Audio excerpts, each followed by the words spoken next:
Donc, j'espère que vous allez bien. On va prendre la demoiselle concernée ici.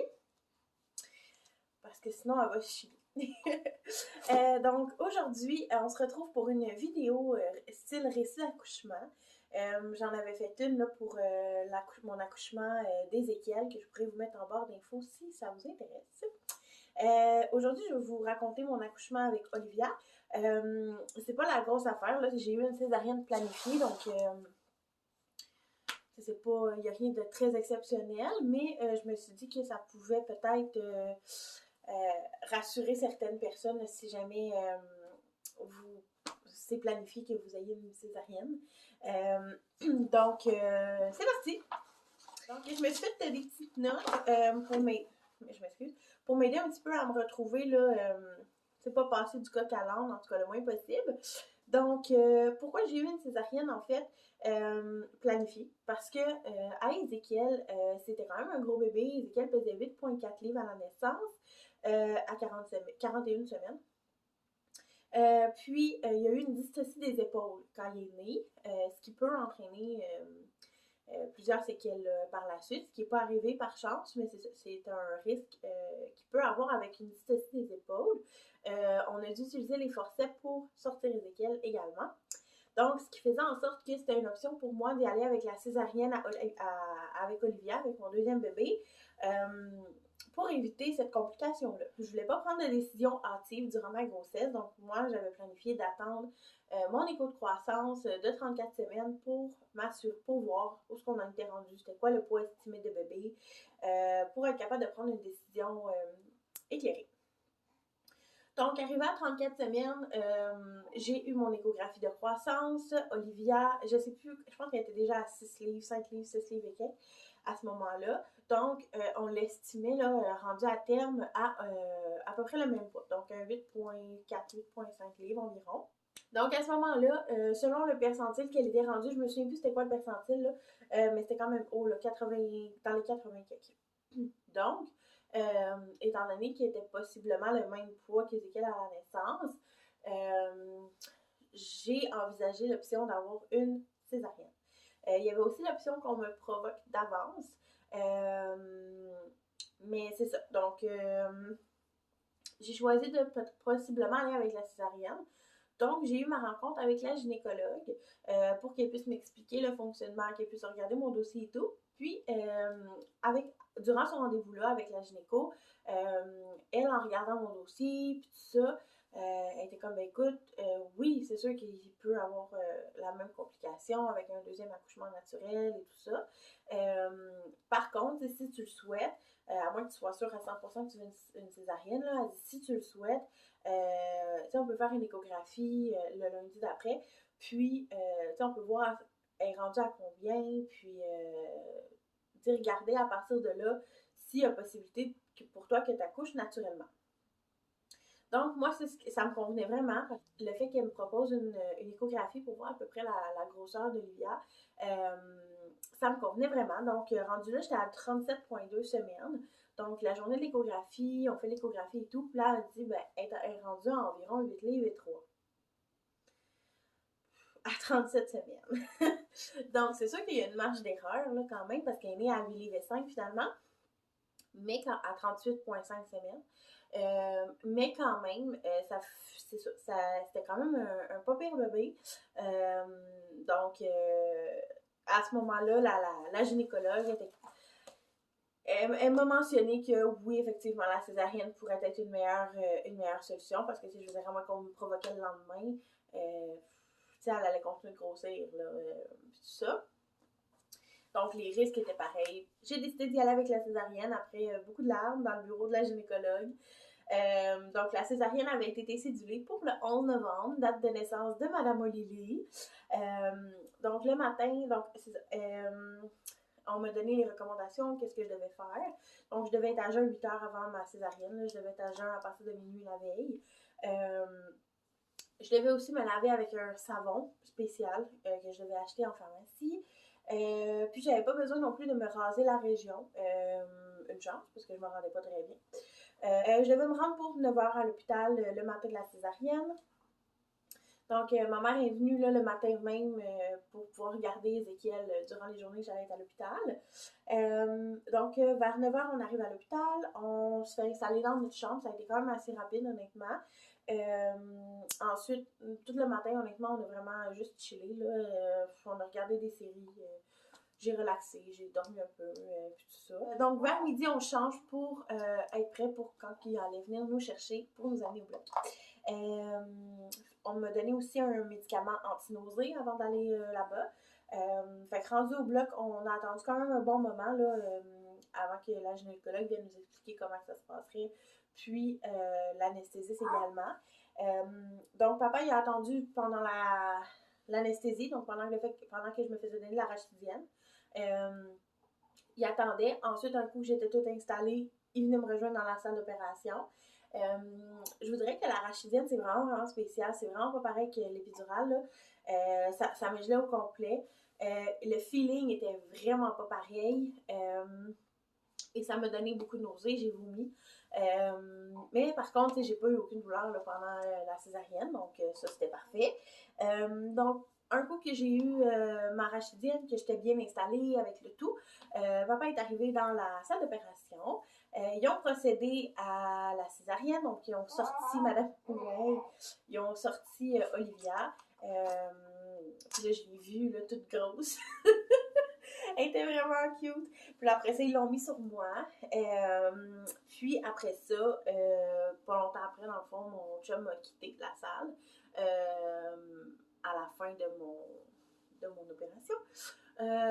Puis il est allé attendre dans la chambre pendant que moi, j'allais en salle de réveil avec madame. Donc, moi, j'ai pu garder mon bébé. C'est la procédure à la Cité de la Santé. On garde notre bébé. Je sais qu'il y a certaines places que c'est pas comme ça. Mais nous, c'était comme ça. Fait que j'ai été vraiment reconnaissante de ça. J'ai pu débuter l'allaitement à ce moment-là. Si jamais vous voulez voir mon histoire d'allaitement, la petite parenthèse, vous pouvez aller sur mon Instagram. J'essaierai de vous mettre le lien en barre info, là. Mais j'ai une publication qui explique un petit peu mon histoire avec l'allaitement, parce que je n'allaite plus. Mais c'est ça. Donc, j'ai resté en salle de réveil environ 2 heures avant de retourner à la chambre. Puis rendu là, donc le moment post-opération. Honnêtement, c'était vraiment, mais vraiment moins pire que ce que je pensais. J'ai pas perdu une tonne de sang, ce que je redoutais beaucoup. Ça m'a pas fait particulièrement mal. Là, après, j'ai eu énormément de démangeaisons, là. Ça me piquait partout, c'était l'enfer. J'avais des débords de billettes d'eau froide là, pour essayer d'aider. Ça piquait vraiment beaucoup. Ce qui est un effet secondaire là, normal de ça. Mais c'est ça. J'ai pas eu de douleur très très forte. C'est sûr que ça tirait. Mais il y a comme un certain temps là, que le comme gros boost de morphine fait effet. Ensuite, j'avais de la morphine et des Tylenol aux 4 heures. Puis, je pouvais manger très très léger là, après ma césarienne parce qu'il y avait des risques de nausée. Puis au début, j'allais vraiment bien, j'étais vraiment correcte, je me sentais pas nauséeuse. Fait que je disais à mon chum, regarde, commande à manger, je vais manger, là, je vais être bien correcte. Et finalement, à un moment donné, l'infirmière vient pour prendre mes signes vitaux, tout ça. Et j'ai été malade, mon ami, et ça a sorti en gel, c'était dégueulasse. J'ai vomi sur Olivia, hein, parce qu'elle était sur moi. Elle en a eu sur elle, c'était dégueulasse, c'était vraiment, là, genre, ça a fait ça comme 2 fois, là, comme un gros jet. Excusez pour les détails, ceux qui n'aiment pas ça, mais c'est ça. C'est ce qui s'est passé. Après ça, le lendemain, c'était vraiment correct, là, j'ai pu déjeuner, puis et tout. Après 6 heures, c'est ça, j'ai pu me lever. Fallait vraiment, vraiment pas que je travaille au niveau des abdos. Mais sinon, tu sais, je pouvais me lever en m'appuyant, puis tout ça. Fait que moi, dès que j'ai pu me lever, j'essayais de me lever le plus souvent possible. C'est sûr qu'il y avait une douleur, là, tu sais, je vais pas vous mentir. Quand on se lève, tu sais, oui, ça tire, oui, il y a une certaine douleur. Mais personnellement, j'ai trouvé ça vraiment moins pire que ce à quoi je m'attendais. Je suis quelqu'un qui est vraiment pas tant tolérante que ça à la douleur, donc je m'attendais à pire que ça, puis finalement, ça a super bien été. On est sorti de l'hôpital le samedi en fin d'avant-midi, début d'après-midi, si je me souviens bien. Fait que c'est ça. Fait qu'on est sorti à ce moment-là de l'hôpital. Donc, même pas 48 heures après, on était sortis, on était à la maison. On est allé au Walmart. Moi, j'étais bien correcte pour marcher. C'est sûr que j'aurais pas marché pendant des heures, mais j'étais correcte. On est allé au Walmart, on est allé faire nos achats, chercher mes prescriptions. Euh, Rendu à la maison, moi j'habite au deuxième étage, fait qu'il fallait que je monte les marches. Ça, encore une fois, c'était correct aussi. C'est sûr que ça tirait, il a fallu que j'aille doucement, mais sinon ça s'est bien passé quand même. Ensuite, mon chum est resté à la maison une semaine avec nous. Euh, c'est ça. Donc, il aurait pu rester un petit peu plus, mais je me sentais correcte pour qu'il reste juste une semaine. Si jamais j'avais vraiment pas été correcte pour reprendre les activités après une semaine, je l'aurais dit puis il serait resté plus longtemps, mais après une semaine, c'était correct. J'avais plus besoin de lui à 100%, ça allait. Euh, donc, moi, là, il faut vraiment voir avec votre médecin. Moi, dans mon petit carnet, ça m'indiquait que je pouvais reprendre la conduite automobile après environ 2 semaines. J'ai repris après une semaine et demie. Dans le fond, j'ai eu ma césarienne un jeudi, puis pas une semaine après, mais la semaine où c'était supposé faire 2 semaines, dans le fond, le mardi, j'ai été porter Ezekiel à la garderie. Parce que mon chum, il travaillait à 7h30 le matin. Donc, si lui allait porter Ezekiel, il allait le porter à comme 7h. Aller le chercher à 4h30. Moi, je trouvais ça vraiment trop long. Mais je voulais quand même l'envoyer parce que déjà à ce moment-là, Ezekiel était très exigeant. J'avais pas la force là, de m'en occuper à 100%, en plus de m'occuper d'elle puis de récupérer de ma césarienne. Donc, après une semaine et demie, j'ai recommencé à conduire.